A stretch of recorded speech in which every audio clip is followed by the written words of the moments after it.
lahat ng tao yata nagbebenta na ng kahit ano-anong produkto. Mapapansin mo sa mga pinopost nila sa sa Facebook. Tama ba?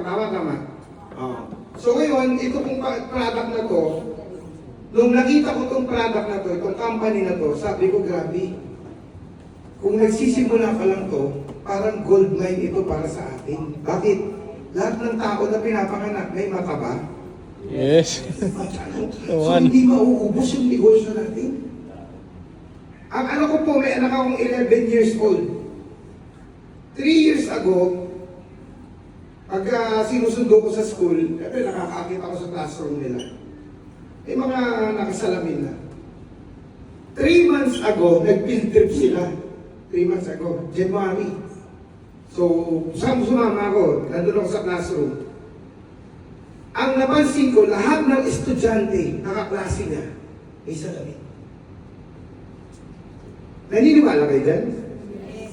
Agree kayo dyan? Yes. And hindi pa po tayo lumalala. Ibig sabihin, naalala pa yan. Tanong nyo kung bakit? Bakit? Sa technology. Hindi po natin maiiwasan yan, hindi natin maaawat yan. Kaya mo siyang, hindi mo siya kayang pigilan, pero pwede mo siyang protektahan. Kung meron kang mahal sa buhay. Tama. So sabi ko, ang laki ng negosyo na to.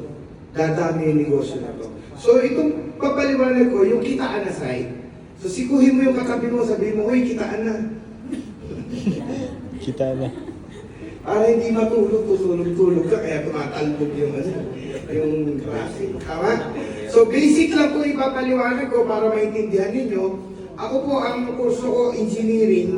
Kaya na nakita ko yung formula, sabi ko, magandang business to. Tama? Kayo po, kung hindi maka-engineering, for sure maintindihan niyo para anong pagpapaliwanag ko.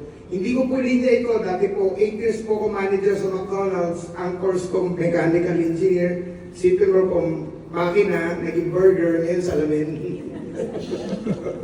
Tama? So wala sa linya yan, tama? So kayo po, makinig lang po kayo para maintindihan ninyo. So MGI po is a club.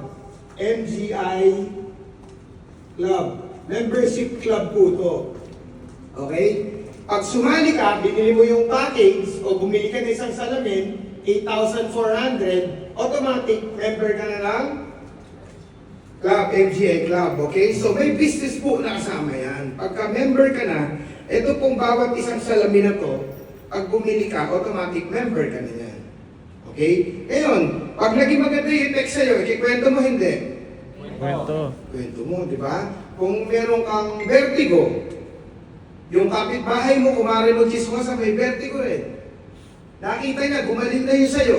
Pag tinanong ka niya, Mars, yung mata mo, parang okay ka na, nakakalabas ka na kahit mainit. Anong ginagamit ng salamin? Ano sasagot mo? Secret ba? Pupunta po Di ba hindi? Di ba pag may magandang nangyari sa'yo, excited ka ikwento? Kailangan ka pa ba i-training nun? Hindi na. Kailangan pa bang matalino ka nun? Hindi na. Di ba? Ikikwento mo lang kung ano yung mismong naramdaman mo. So hindi rin kailangan ng practice. Kahit walang bayad, kinikwento mo at ginagawa mo yun. Tama. Yes. Pag sumali ka, ganito yan. Papasok ka sa system. Magkakaroon ka ng sarili mong account. Okay? Magkakaroon ka ng MGI ka na, magkakaroon ka ng sarili mong account na pwede mong i-access. Bawat magbibili sa'yo ng produkto, kikita ka na dyan. So, binary po yung system. Number 1 po, meron tayong income. Ang number 1 income natin, direct referral. Direct referral. Ano yung P? Ano yung P? Direct retail profit. Okay? Direct retail profit. Ibig sabihin, pag may bumili sa isang salamin, magkano? 8,400. Pag bumili ka dyan sa counter, ang ibabayad mo lang magkano? 7,000 minus 8,400, magkano yun? 1,400. O direct referral, o outright. Pag may bumili sa'yo, may 1,400 ka agad. Pag 10 yung bumili, magkano kita mo? 14.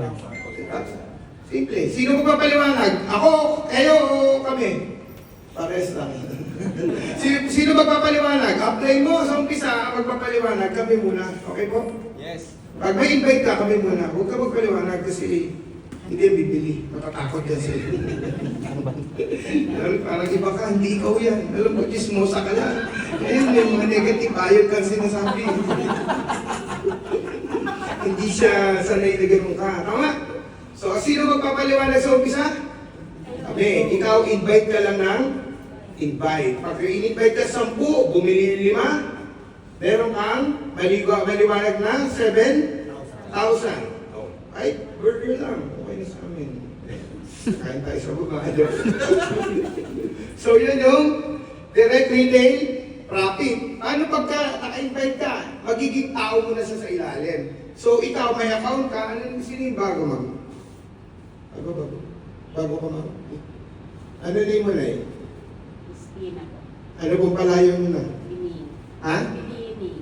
Pining. Ay, bago-bago. Si Nanay Pining. O si Nanay Pining nag-member.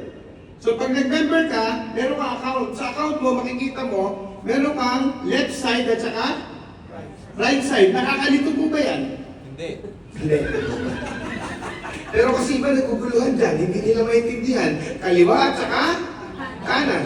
So pag may nabenta kang isa, ikaw mamimili kung ilasa mo siya ilalagay, sa left o sa right. Halimbawa, si Nanay Pining, kapasali niya si Kuya Joseph. Si Kuya Joseph, bumili na isang salamin.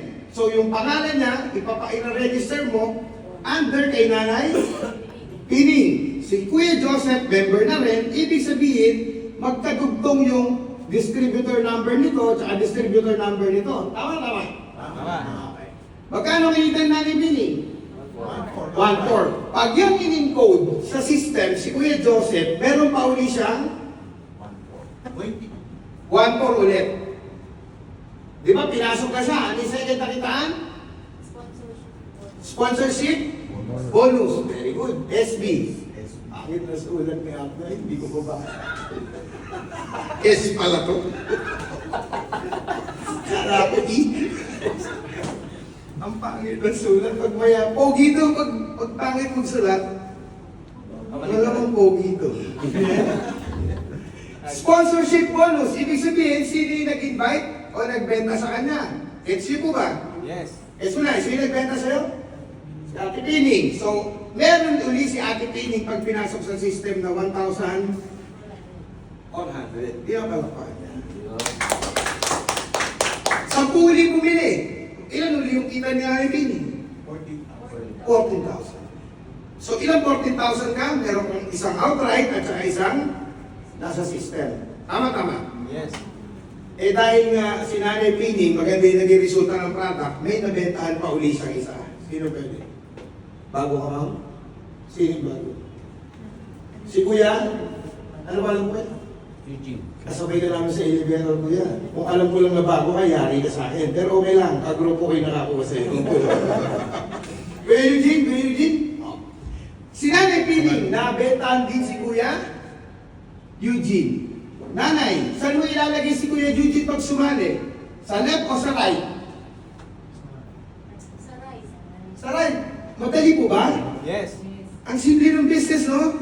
Pararamihin mo lang yung tao mo sa left and right. O dahil nga, nilagay mo ulit, ilan ang 1,400 mo? Meron ko ulit 1,400 na outright at meron ko ulit 1,400 sa system. Ngayon, pag nabasa ng system na may tao ka na nilagay na benta sa left at saka sa right mo, ito yung sunod na bonus. Yun yung matching bonus. Number 3, matching bonus. Okay? First, pair. May income ka pag unang pair. Ano yung first pair? Nay, unang invite mo si Kuya Joseph at saka si Kuya Eugene, tama? Kumita ka na ng 2,1,400. Babasahin ng system yan. Pag binasa ng system yan, meron ka uling 60 PB o $60. Sa peso, meron kang 4,200 na commission. Uy. So, ibig sabihin, kwentahin natin. Para hindi kayo malito, ha? 1 MGI dollar equals to 70 pesos. Tama? So, ilan yung kinita mo na? 60 dollar. 60. I-times mo sa 70, meron kang 4,200. 1/4 plus 1/4. Magkano yun? 2,800. 1/4 plus 1/4? 2,800. Plus 4,200. Magkano? 9,800. Tanong, bumalik ba yung puhunan ni nanay? Yes. Ilan pinasali niya? Ilan binentahan niya? Dalawa. Pwede?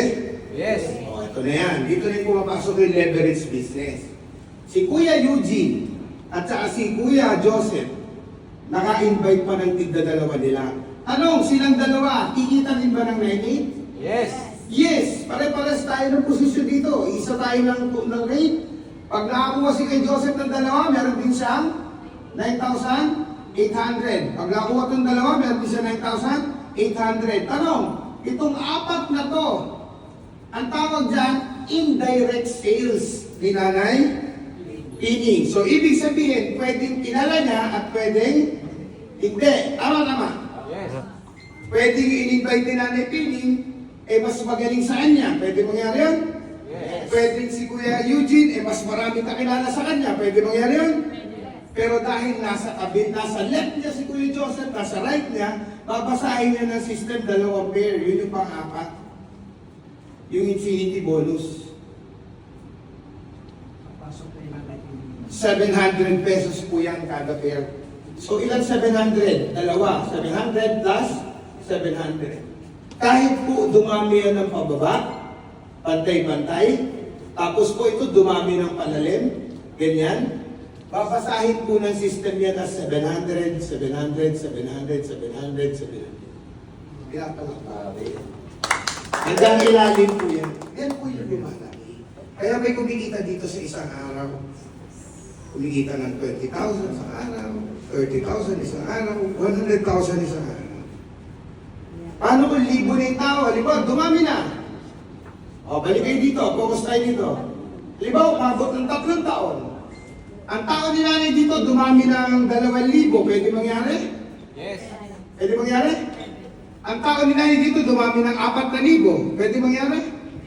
Sabi sa negosyo, 10% yung pinaka-conservative projection na nag-active o nagkakaroon ka ng mga tao na nagbebenta rin kagaya mo sa ilalim. Tama.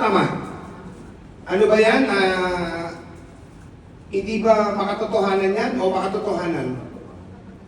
Makatotohanan. Tama. 10% ng 2,000, magkano?